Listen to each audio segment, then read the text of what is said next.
afternoon. Good afternoon, everyone, and welcome to the Rotary Club of Gainesville Tuesday meeting at the Cade Garage. Please remember to silence your cell phones, and if you're watching on YouTube, please register your participation by sending an email to info@rotarygainesville.org. Please welcome Pete Enwall to lead us in song and pledge.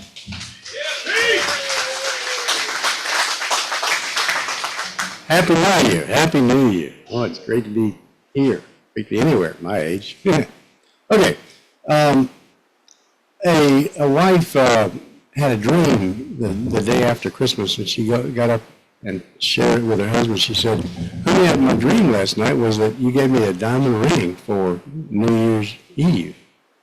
And he said, well, you'll just have to wait till New Year's Eve to find out. So New Year's Eve came, and he gave her this package, and she opened the package, and it was a book by Carl Jung that said, The Man Dreams. She filed for divorce the next day. We don't have any music, so we're going to sing Acapulco. God Bless America. God bless America, land of our love. Stand beside her and guide her through the night with the light from above. From the mountains to the prairies, to the oceans wide with foam. God bless America, my home, sweet home. God bless America, my home, sweet home. The jokes may not get any better throughout the year, so. Would you join me in pledging allegiance to our flag?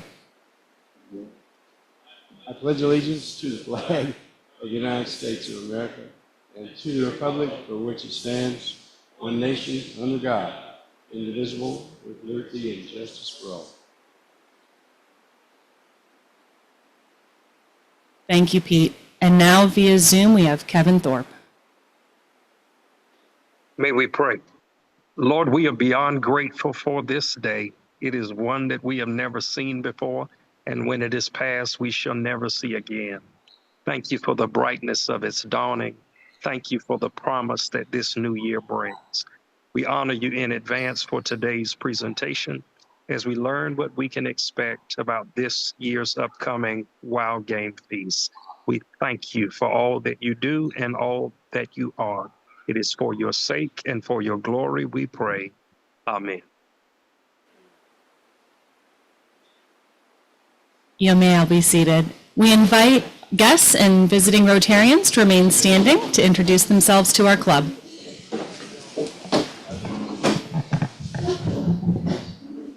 Brandon, can you work the mic where I go?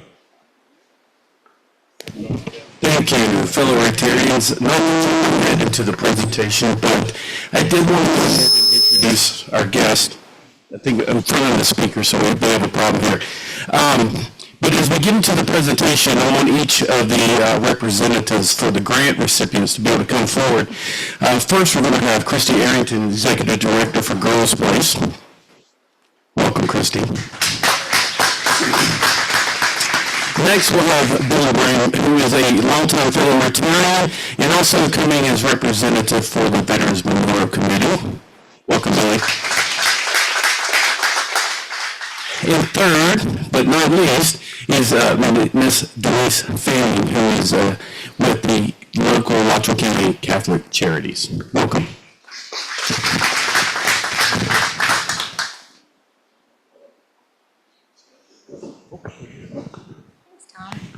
Hi, I'm Mary Kate Walker. I am so excited to introduce my niece, Lindsay Mangus. She is now working with us at Walker Furniture. She's our fourth generation Walker. Very excited. Look at the camera. Who else? Anybody? Is that it? You have... Oh, no. I think that's it. I think that's it. All right, and we have some Rotarians celebrating January birthdays. So Pete, if you'll come back to the podium to help us celebrate the following Rotarians. Sit down too soon, Pete. Jacob Atem, Maribeth Kuzmecki, Cynthia Brochu, Craig Carter, Nathan Dodge, Renee Henderson, Adam Lee, Tom McCullum, Dwight McKee, Bob Mounts, Rebecca Nagy, and Jenny Van Hart. If you would, bring your birthday dollar to Ryan while Pete sings happy birthday with us. Okay, with gusto. And we don't have a piano, so this is Acapulco again. Well, I don't know how I'm going to do that. But. Happy birthday to you. Happy birthday to you. Happy birthday, fellow Rotarians. Happy birthday to you. And many more.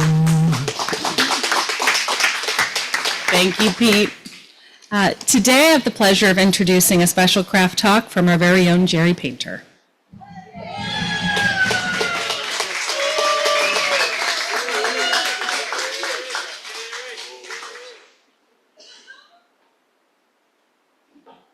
Have mercy.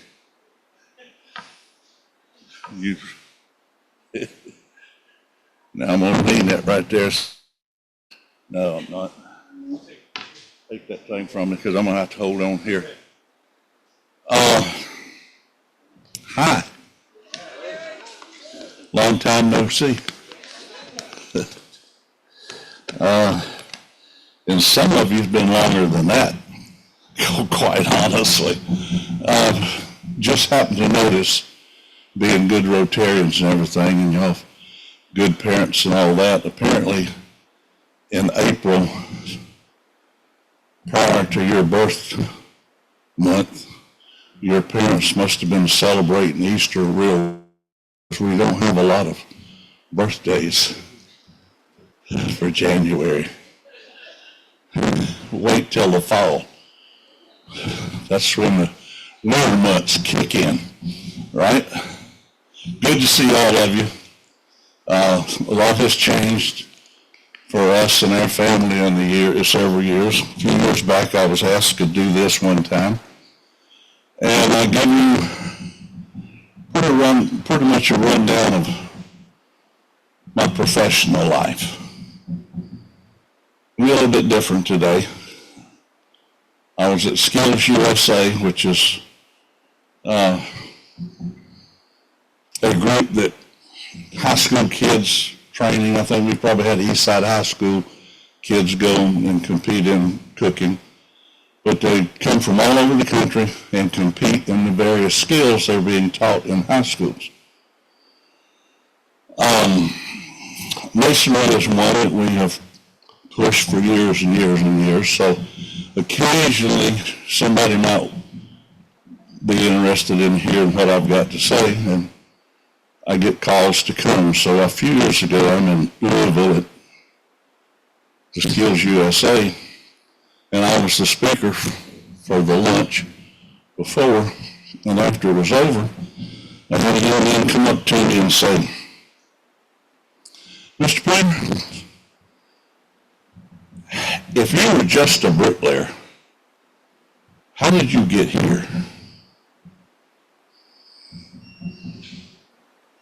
That he tricked me. He got my tongue. He clobbered my brain. I said, son, I tell you what, if you'll come find me after your competition tomorrow, I will be able to answer that question just for you. Now, if somebody won't let me forget, in a little bit, I will tell you what my answer to him was. But I'm going to leave the professional part alone. If you want to find out about all of that stuff that I've done all over the country and around and all that good stuff, you can Google me. I found out that that's what people do. They Google you, okay? I'm glad they don't do it personally because I'm not sure I could handle Googling. But this little boy started back in North Alabama back in 1947 in a two-doctor clinic in the country. My folks were so sophisticated, they had planned and planned and planned what I was going to be and what my name was going to be. They had so much planning done that I was named after the 2 doctors that had the clinic. It took me forever to get that out of them, to figure out who was I named after. My middle name was Mac. I thought it might have been Johnny Mac Brown for all you older folks that remember Westerns. But that wasn't the case. We spent some time there. But I was in North Alabama. My brother was born in San Joaquin Valley, outside of on that farming land in California. My baby sister, was born in Red Stick on the Mississippi River. Anybody knows what that is? Baton Rouge. Okay. Living in Louisiana a while, learned to like tigers. White team, goat team. Okay. And the Chinese bandits. What you learn to do. I learned there to eat red beans and rice, onions from the top down, and loved every minute of it. Didn't know that, but I do now. In the course of time after all of that got started, I've had people tell me in the 50 years that we were working, employees would say, "But boss man, you don't understand." Don't ever say that to me, because it jerks my chain, and you better have a day or two. Okay? They'll tell me, "Boss man, you don't understand, my elbow hurts. My shoulder hurts. My arm hurts." And I look at them and say, "Son, if you wake up in the morning and you don't have anything hurting, you better see if those sheets are satin and your bed got lead on it." Okay? Because not hurting is not an option. But they tell me, "You don't understand." I try to explain to them, "Son, I've been so far back in the country across the tracks till you got to walk a day to get there, and have to ship in the sunshine in quart jugs." Okay? But I have lived where the newspaper come by mail. Okay? But in that time, to get to 17 and land in Gainesville for the second time and graduate from GHS, I was blessed to live in 6 different states, 18 different towns, 27 different houses, and go to 14 different schools. I have no sympathy on anybody that says you don't understand. I was the new kid for years, okay, everywhere. The 5th grade here at Stephen Foster was the first year I went to school all year at one school. My dad made up for that after we built a house in Hogtown Creek and lived in it for 2 months. We moved to Louisiana, to a little sugar mill town. That's where I learned to love that red beans and rice. You go to cafeterias, lunches they like to have a scandal because the lunches went from 7 cents a day to 14 cents a day. And you go down that line, you got red beans and rice and then another vegetable. Tomorrow you're liable to get rice and red beans and another vegetable. There was always red beans and rice. It was just a matter of where it hit your plate at. Okay? But it was a great experience. I learned to be Catholic for a few months. That's all there was, you know. But then, as I said, Dad made up for the 6th grade because we moved there. Then we went on to Baton Rouge. I started at Stephen Foster. I had 3 schools that year in 2 different states. And then it started to settle down a little bit, a couple of times. But we lived all over the South, come back to Gainesville after being here 57, 58, and 59 parts of those years. And graduated from GHS, tried the University of Florida, got the letter from them that told me that I wasn't serious enough to go to the university. I needed to develop a different attitude. I did. I went to, because I just didn't like the parking over there. And the walking. I was just a lazy so-and-so. And we lived around on 34th Street. Big house on the corner. Big oak trees that are no longer there. Some of you know exactly where that is, right south of 8th Avenue. 2 of Dad's 3 palm trees are still there. But I said, okay, so Santa Fe was hot and heavy down at Buchholz's old building. I'm going to go to Santa Fe. They got a good building construction department. That's where I'm going to go. Yep. I went there all 1 term plus a 2nd term, and by that time, everything I was learning in school, I was already doing on the job with a general contractor. So what did me in Santa Fe say? And now guess what? I'm on the advisory committee for the construction department at Santa Fe College. It comes around.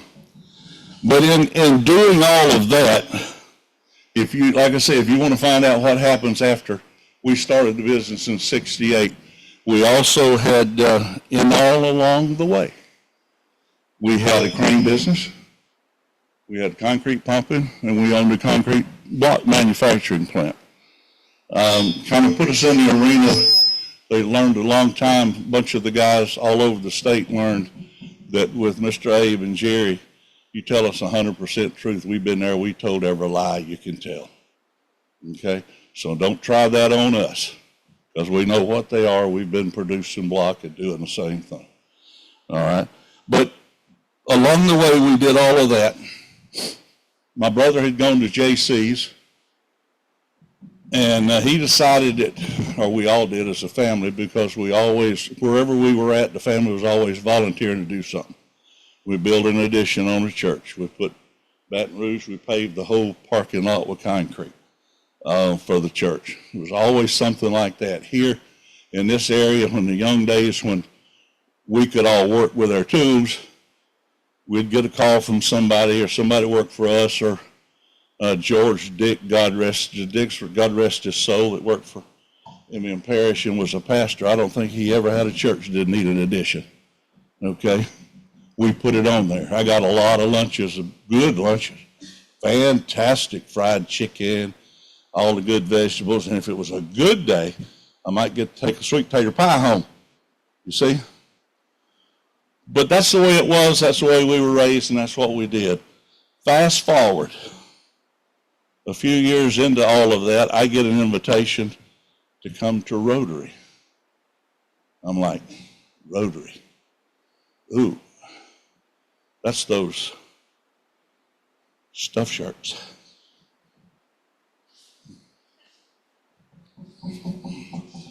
Have I got to put a jacket and tie on to go over there? I think I did the first time. Looked around, just come back again.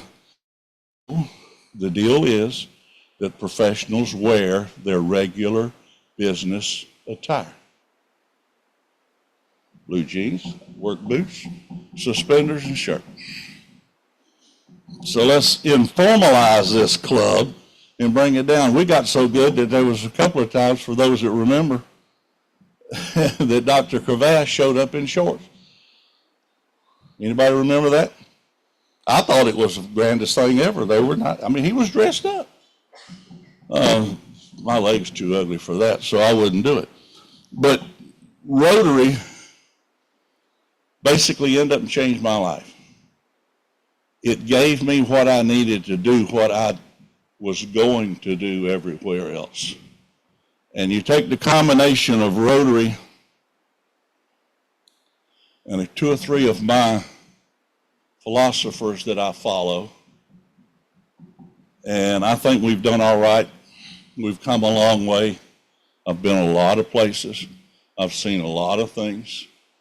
I've talked to a lot of people, and the ability to do all that started right here with, at that time, one of the largest clubs in the state of Florida. 1 month of the year I was president, 1 month we would be the largest. The next month, club in Jacksonville would be the largest. A month or two, we would be the largest. A month or two, they would be the largest. So I got used to being around some folks. And you know the kind of folks that I was around? I was around the cream of the crop in Gainesville and Alachua County. And me, I'm just a poor old soul from the farm up in Alabama. Learned a lot of good stuff up there. I was blessed to farm for 3 years as a teenager. It wasn't a blessing then, but it's been a blessing ever since. I learned things that you can't pay for by working on a farm. But I also learned things, castrating yearlings and pigs and wringing pigs' noses. Not a lot of value for somebody with that skill. Okay? I tried to get on at some of these Pearson places, and I could ring now. But Rotary has given me what I needed, and through the things that Rotary has done missionary trips. That's where one of my philosophers stepped up and explained something to me. We were down in Honduras. I think it was the first one. Dry season. So what does it do? Starts to rain. We're in an area that's been devastated by flood, and all the people are still there. Their pigs and their chickens and their calves are all grazing out in the area where we're working. And it starts to rain, and you look around, there's no place to get. So I tool over to the El Baño. Now you don't go in the El Baño. That's a single hole in the floor. And you don't go into that thing. Don't know why they don't ventilate it. But I'm leaning up against the wall, trying to get out of the breeze. And one of my philosopher's statements come to mind. My God, why hast thou forsaken me? I'm in a place that I don't know anybody. I can't speak the language. I couldn't get out of here. And it's raining, and I'm scared to death I'm going to fall in this mud and die of some foreign disease. But you know what? There was 20, 25 other Rotarians right there. Jim Craig was there, and I learned from him that you cannot know where you're at and never be lost. Swear to God. Okay? He went off out in the country and took a bunch of folks and run up on people with guns and all that, but he knew where he was. He was in Honduras. But that was, and that's the way that it does. Malcolm King, God rest his soul, past president. I was there when he had his epiphany. After that trip, he spent several trips down there. It all started with a little young girl that was following him around, and he was picking on her, and he sat down on a sawed-off citron tree, and she was sitting on his leg, and we had to get up and go, and when we got up, he looked down, and she had wet all over his pants. And Malcolm was back every year for several years until he was not able to go. That's Rotary. That's what Rotary does for you. The Wild Game Feast. Learned so much from Wild Game Feast over the time. One of my philosophers, you'll recognize him, is the one that said, we have met the enemy, and it is we. And you don't think that don't fit? Go spend 2 or 3 weeks out at the Wild Game Feast, trying to get your work done and everything. What's the problem? We are, but hey, it runs itself, right? How many of you have heard that? It runs itself, okay? It basically does. If you don't believe that, get a couple of us like Wes and some of the rest of us. We'll explain to you why it runs itself, okay? There's the benefit there. One of the things you have to remember, though, it's the Wild Game Feast. Anybody remember what John Kelly said? They come up with wanting to change something for after the first one or two, and John Kelly came into town, Bob Kelly, I'm sorry. John Kelly was utilities guy. Bob Kelly come into town with Bear Archer, and he told them right up front, standing right straight to them face to face, this ain't no damn fish fry. It was the Wild Game Feast. So later on, we needed some fall fellowship. We come up with Oktoberfest. And once we had the polka lady and the accordion, we knew we had to change that and come up with something else, so we went to seafood because Wild Game Feast ain't no damn fish fry. Come up with that. All this stuff that you learn from there, being there with Wes Eubank with a stick in the sand and doing the mathematical equation to square up the layout of a addition to the building. No, that ain't right. You know, we could have walked 15 feet and got a calculator, but no, we standing there doing. Those are the relationships that you can't do away. The people out there that was out there working for, we don't do anymore, but we used to do after the end of the program, we would go, some of the guys would have their bottles in a cooler in the old shed. There'd be some Crown Royal, some Jack, a couple of different colors of other bottles, and we would debrief. The problem is that Wes and Bob Wigglesworth and Buddy Crevasse wouldn't stop. They kept going, but we'd get in there and debrief and just enjoy it like everything. Some of those guys, the Judge Hamptons, the Flake Parkers, the Roger Browers, the Charlie Palmers, we don't have with us anymore. You guys are going to have to do that. There's an old country song, who's going to fill those shoes? Okay, I wrote an article that was the title of the article I wrote. Who's going to fill the shoes? Who's going to come in here behind and do? I see a room full of people doing it. I want you to understand the Wild Game Feast is one of the best things happen, but that's not all just because we've raised over $2 million through the Wild Game Feast. This club has done habitat houses. It supports the food bank. It has built ramps and painted houses, old houses. It has one of the best things in the world, a chainsaw game. Okay, most beneficial thing you've ever seen. We had the foundation friars that used to cook and raise money, and all those things come from Rotary, and that's what kept me going to see what we could do this way and give me the drive to do what I accomplished in other places. I want to close with something that one of the other philosophers said that I will let you know I'm still consulting. As a matter of fact, I'll be in Louisiana next week, and October I was in Boston for 3 days. Got back 5 days later, so I was 5 days in the hospital, so I'm curtailing some of the travel. But I still do that because it's fun. I teach webinars and seminars. And I'm going to end with this last little philosopher saying that this is where I want to be. I want to be that old guy that when we have a conversation and we finish and you turn around and walk off, you look at the other person and say, did you hear what that dumb old SOB said? Now, if you don't say that, I didn't do my job right. And the philosopher Pogo also said, sometimes I sits and thinks, sometimes I just sits. And that's what I'm looking for, is that moment in time. But I challenge every one of you, put something into this club to get something out. You can't go to the bank and withdraw if you hadn't put anything in.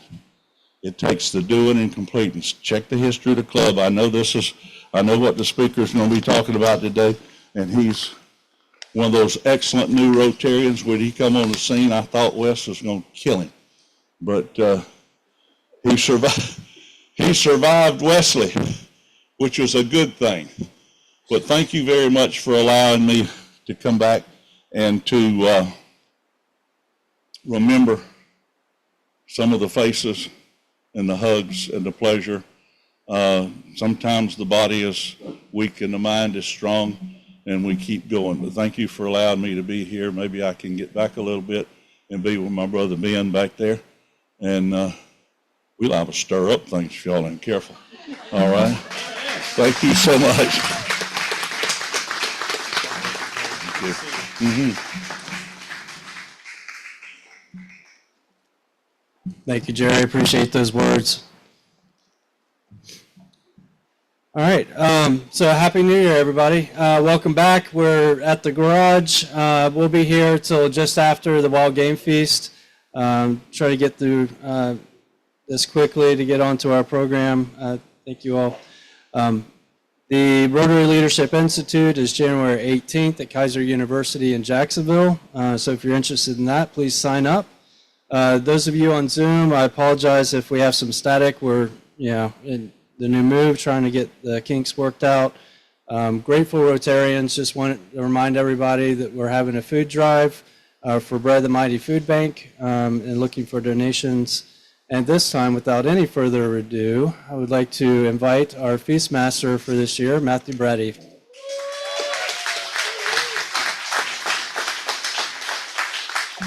Thank you, sir. Thank you. Thank you, Jerry.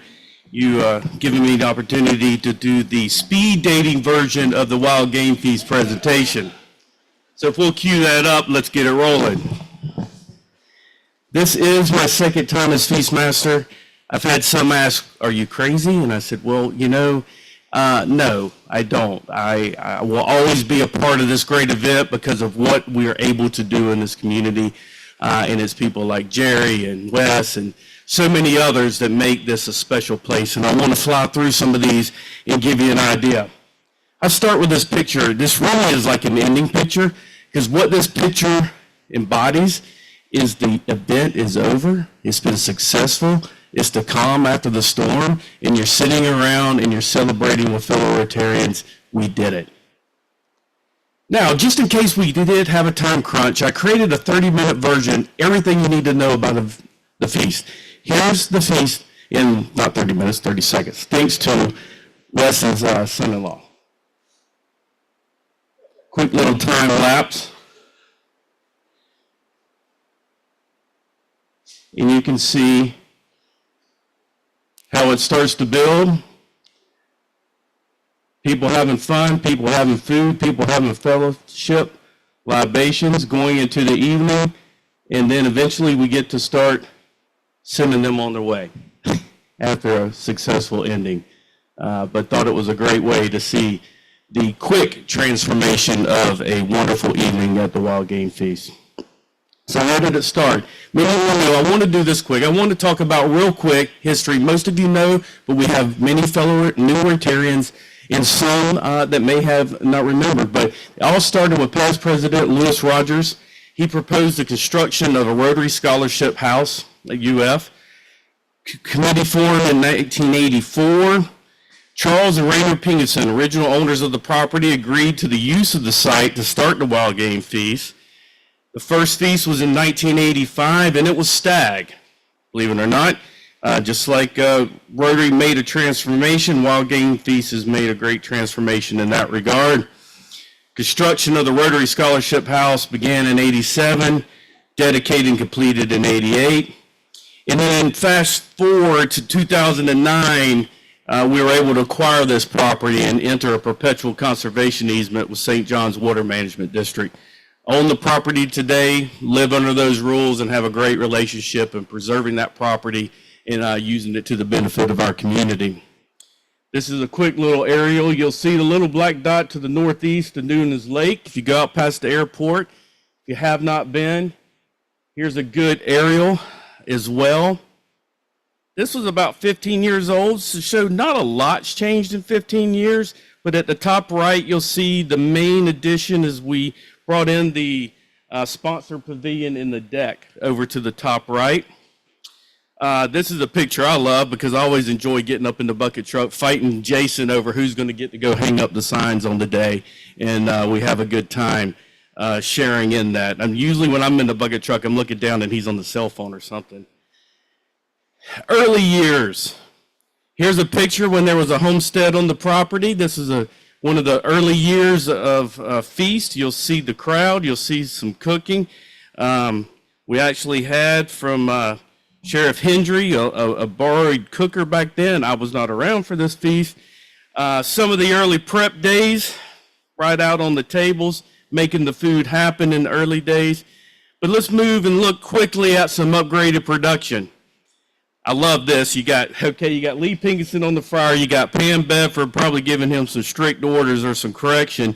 And Kirk, who is the perpetual work dog, he's standing there having a refreshment, probably preparing himself for the rest of the evening. So this is a classic scene back behind the ropes in the fry area. Here's another view of some of that that's going on in the background. This was in 2019. This was about midnight. I'm walking around and I'm looking, and you look at some of those early days and what we had, in addition to the fry lines and all the other things. Here's how much equipment that the Hills family has on site the night of. And as you get to the end, that last cooker, my job was at 6 a.m. to flip that switch. We had 4 whole pigs on there to start cooking. 8 a.m., Mike Hill shows up to check on things. Not my fault, but all 4 were tangled up and came off the racks, and then we were in there at 8 a.m. Jason shaking his head. He was there, Wes, and we were pulling them out, cleaning them, and getting them back on the racks. You never know what's going to happen.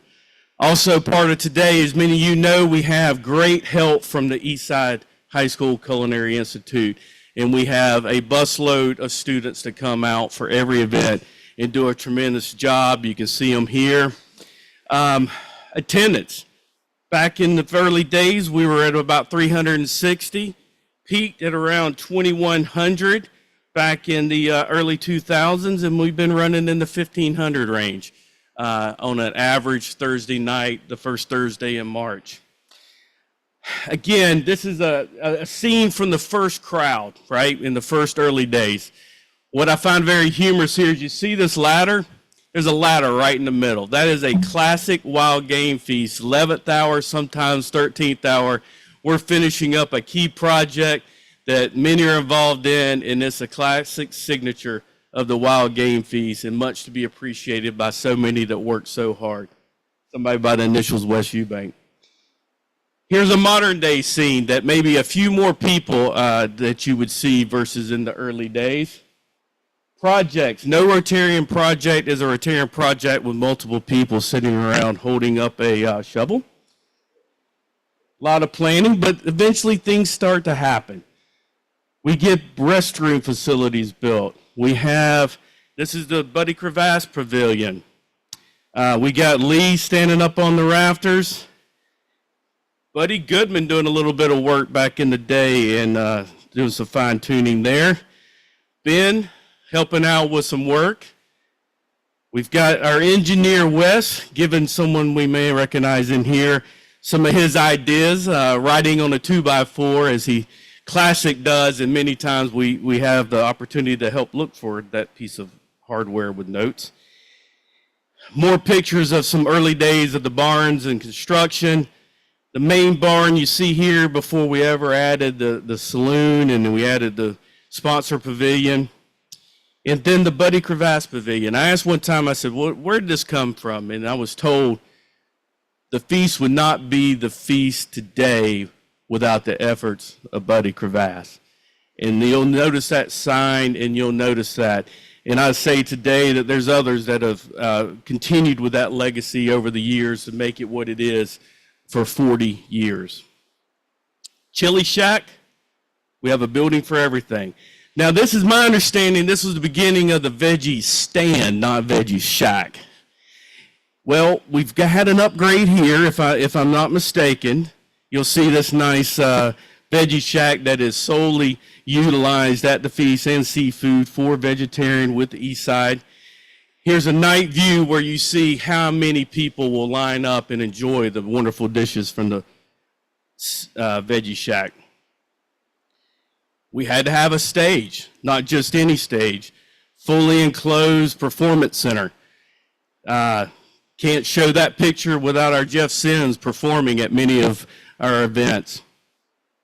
All right, this was Beulah's Bar, right? The saloon. I can't see anything. I'm in no man's land here. This was the bar. This was beer. This was wine. This was liquor. This was everything. Well, now we have a beer only, right? Beulah's. And it, per Dwight, the key to any event, beer, ice, done. That's all you need, right? That's Dwight's classic saying. But as many of you know, many smiles are to be had. And this is where I just want to quickly talk about when you work at the feast and you experience that, you understand that these smiles you see are absolute, genuine camaraderie, fellowship among Rotarians that are having fun, serving our community, raising money for great causes that we're going to quickly hear about. I had to throw this picture in. Many Rotarians that are no longer here with us but have served faithfully for many, many years. Dan's wine. Look at the smiles again, serving at the bar. Helen leading with the bar. Brendan becoming involved with the wine.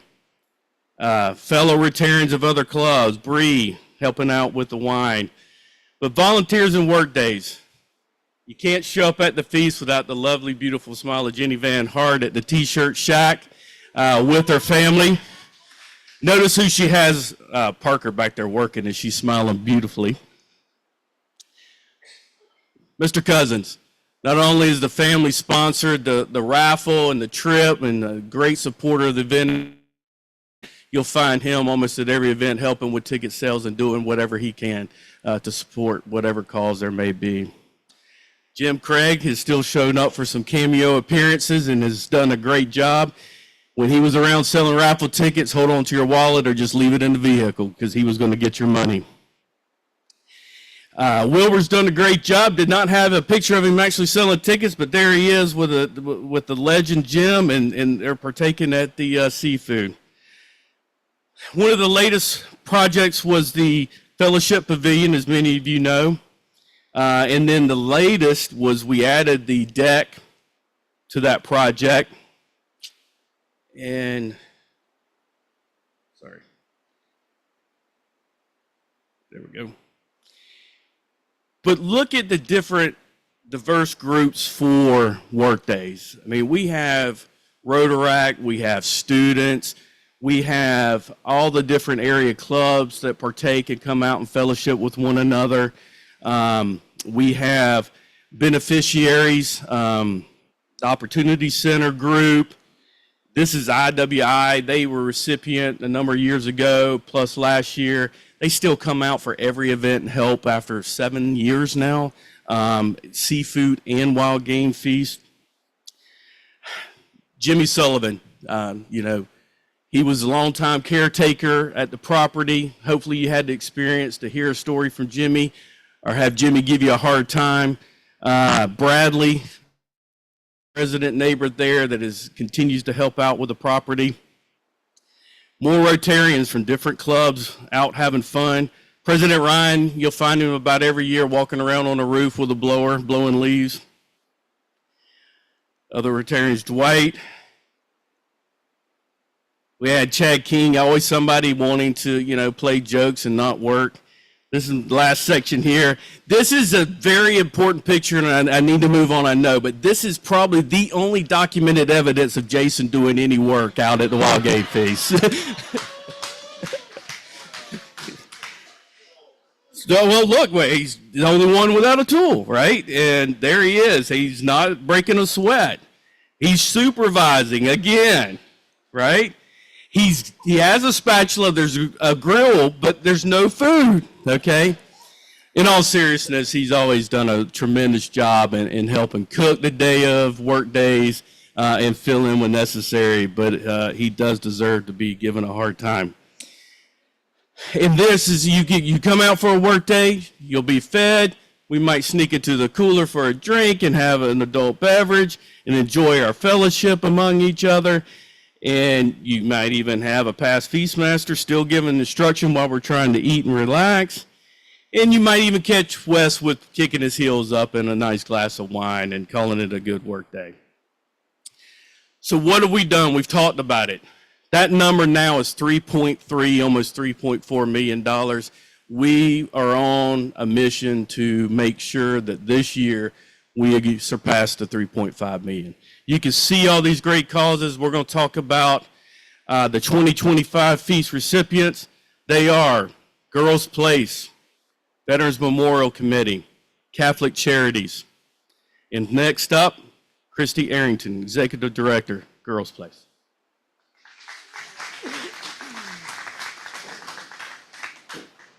Good afternoon. Thank you so much. To say that we are excited is an understatement. It's pretty wonderful to be in this room with faces we recognize and new faces and those who have been with us since the beginning. So for Old Gainesville, you may know us as Girls Club of Alachua County. We began over 40 years ago because a group of women sat around a table and said, is there a need for programming just for girls? And the community said, absolutely. And since then, our mission hasn't changed. We have been around all these years to empower girls to grow strong, courageous, and self-sufficient. And our focus, our target audience is girls who are 5 to 14 years old, and it is all girls, not a specific demographic. It is literally all girls in this community that are able to participate. And we do that through year-round programming. We have after-school, summer day camp, athletics. Achieve is a year-round academic support program, and then Brain Power is an on-site mental health program. And so we are a grassroots organization. And so essentially what that means is if our families need it, our kids need it, our parents need it or want it, and we can make it happen, we make it happen. And so the project you're supporting is to renovate our 40-year-old playground.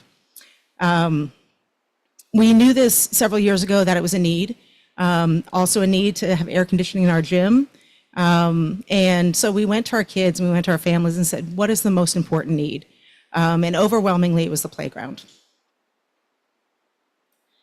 So your support is going to allow us to wrap up about 2.5 years of raising money. For those of you who build things, playgrounds are expensive. And when we undertook the project, we just didn't realize how expensive. We met with one individual who told us that I've got this spinning structure, it's only $8,000. Like $8,000 for one structure? And so the Wild Game Feast is really going to help us make this happen. So it's going to be new play structures, new ground cover, and new swings, shade in that area as well. And a playground isn't just a playground. Play equals learning. I didn't realize also that there's a science to playgrounds. One vendor said, do you want to have all the factors? Brachiating was new for me, so the monkey bars. Hand over hand is teaching them skills. We also want to make it educational. If you've been out to Westside Park, they have educational panels underneath. They can learn sign language, they can do mazes. And so we want to incorporate that into our playground as well. And it's about safety. Our 40-year-old playground, which we're really, really grateful for, is very well made. It is not going to last another year. And so being able to bring in new, safer structures, exciting structures for our kids is very meaningful as well. And lastly, the skill development, the ability to problem solve, who gets on what first, the ability to be aware of your surroundings, the respect that you learn on a playground setting. All of these things are really going to enhance the experience from about 400 girls a year that come through our programs. For those of you that know me, I fill my cup with time with our girls.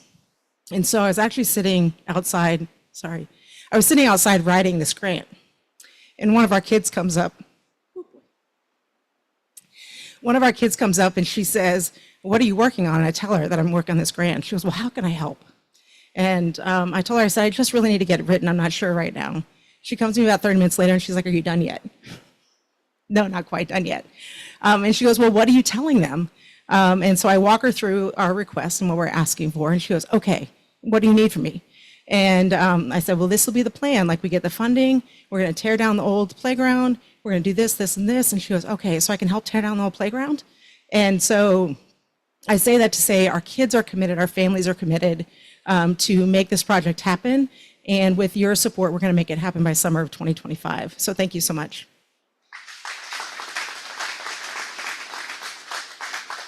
Thank you, Christy, for your passion and commitment to the girls in our community. Now, Billy Bream, representative with Veterans, Alachua County Veterans Memorial. Thank you very much. It's good to be among friends here. I was at that first Wild Game Feast.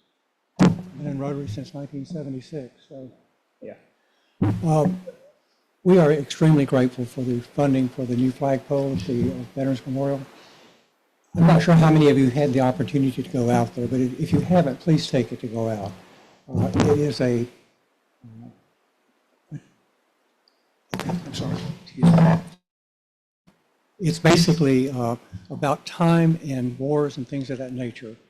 The concept is there's a large plaza that starts at the south end and heads towards Freedom Hall.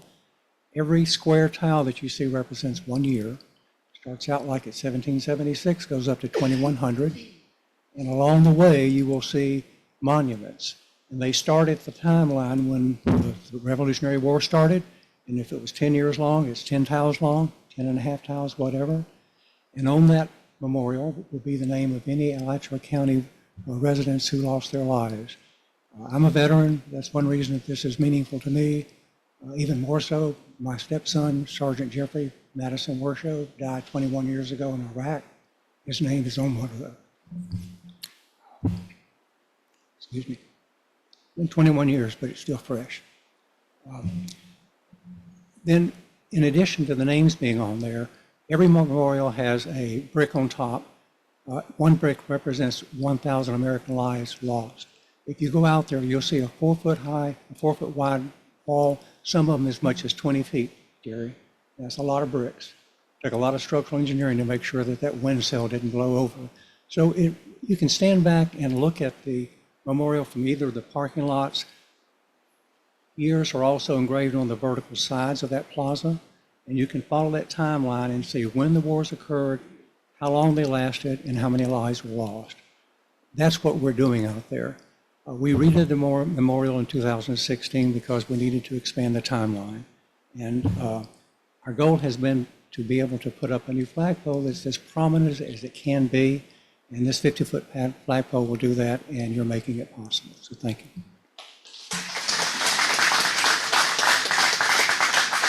Thank you very much, Billy, for sharing and your passion and your commitment. And now, Denise Fanning, Regional Director, Catholic Charities. Thank you. Pull it down to where you need it. I may not be as tall, so I'll bring it down. Hi, everyone. My name is Denise. I am with Catholic Charities, the Gainesville Regional Office. Catholic Charities is part of a larger organization, the Diocese of St. Augustine. Our office serves 5 counties, and most of those areas are in rural counties. It is Alachua, Bradford, Gilchrist, Levy, and Dixie County whom we serve. And our primary goal is to provide food, especially to those who suffer food insecurity. The goal for us, especially for this wild game feast, is to replace our walk-in freezer and walk-in cooler. It is very important. We do receive donations from the community as well as from the USDA, and we are very grateful that in those donations we receive frozen meat, which is what a lot of our community really is seeking. And in order to provide that for them, we need that walk-in cooler and walk-in freezer. The one that we have currently, the building is 10 years old. We moved into that building 10 years ago, and it is already running its course. We have been lucky to been providing services since 1975. This year, Catholic Charities is celebrating 50 years since we opened our doors. Also, for context, during Thanksgiving, we provide turkeys to families. And so that is also extremely important to continue to provide all the food that we can in order to continue to feed families. Thank you.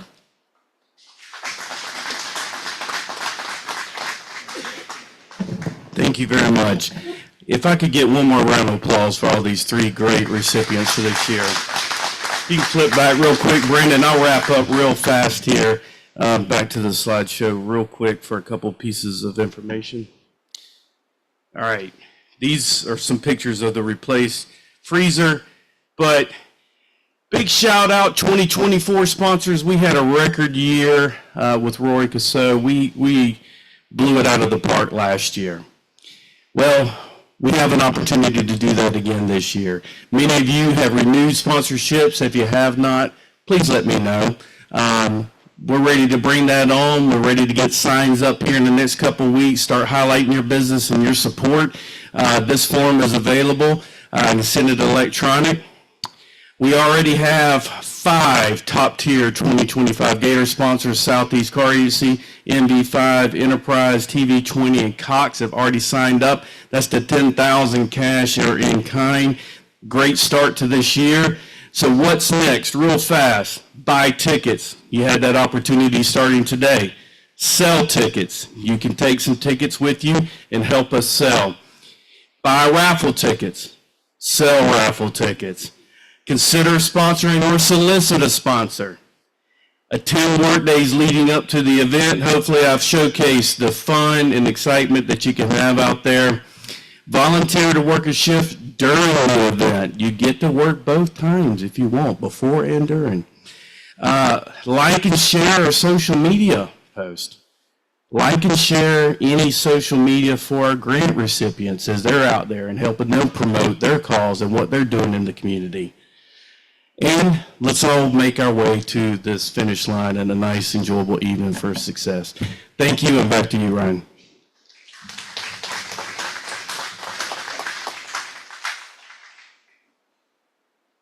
Well, thank you all. I know we ran a little late, but thank you to our recipients this year. Have wonderful selection. Appreciate everything that you do for our community. To wrap up, next week's speaker is Scott Winsler with the Ethics in Business Award, the quote of the week. And now we welcome the new year full of things that have never been. Rainier Marie Rilk. Rotary Reading Safari. 2? Okay. The first winner will have the option to take the cash from the 50-50 drawing or sponsor bag that Matthew's brought in. A very nice Arctic bag. The number is 092.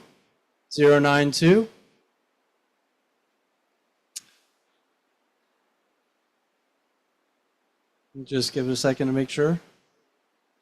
You won? Did you like cash or the bag? I'll let you decide. The second number is 774. Last 3 digits, 774. And with that, the meeting is adjourned. Thank you all.